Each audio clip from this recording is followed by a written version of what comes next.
台看台南哦，真出名，专门咧放理论电影的全美戏院，因为逐档哦拢了钱，传出讲3月初2开始就要先关起来咯。戏院的经理吴俊成嘛证实这个消息，也毋过伊是强调讲这是暂时的，卖来思考看安怎来转型。台南市全美戏院的员工12早起由原正常上班，不过因为风声讲3月初2就要暂时关起来，真侪民众透早就来戏院门口口。是有点可惜，但如果说是可以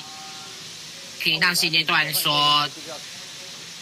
可以发展到更好的话，我们但是乐观其成。细汉的时阵，拢会来这看电影，一家会当看2出啊，偌好诶！买一张票看2出，啊，所以阮今仔就特别来甲阮较早的记忆找回来。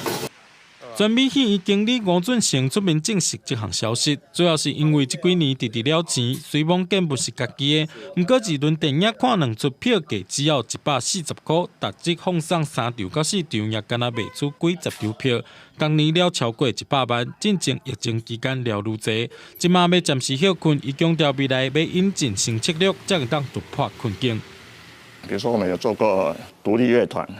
几乎都是成功的哦。上次也有人说过那个脱口秀，像我这几年有时候去内湾啊、红楼啊，看一些老戏院怎么转型的例子了哈。